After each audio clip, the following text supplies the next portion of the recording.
嚟呢度睇下肇慶河邊呢個地方。呢個地方係江濱路。江濱路係原西江河岸建造，係一條防洪公路。呢段路嘅旁邊有一座塔，叫崇禧塔。肇慶端州有3座塔，一座叫頭塔，一座叫做二塔。頭塔又叫做元輝塔，二塔又叫做崇禧塔。另一座塔喺漁江樓嘅附近。崇禧塔一直都保護比較完好，元輝塔近期才修復。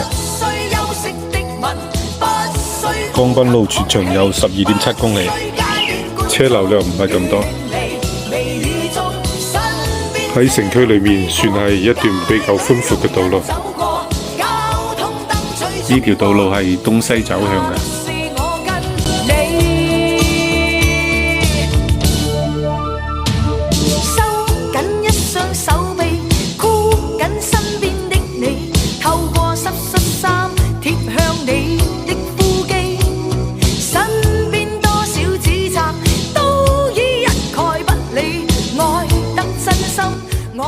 呢座係崇禧塔，建於明辦曆10年，外面睇起身係9層，裏面實質係17層。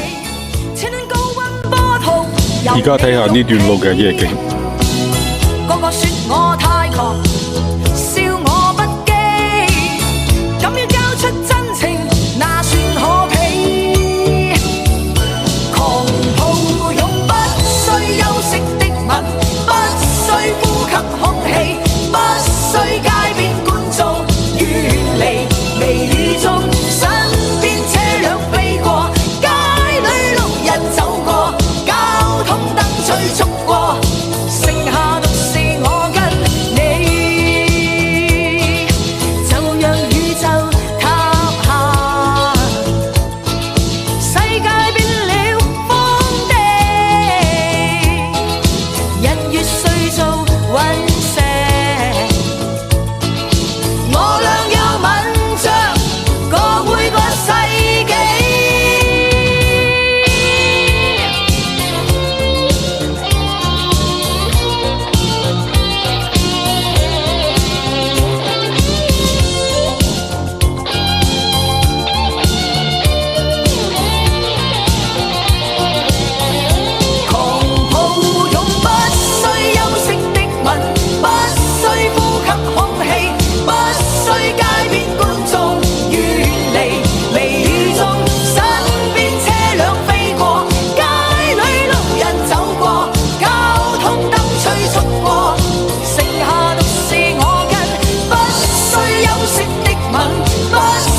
多謝大家收睇。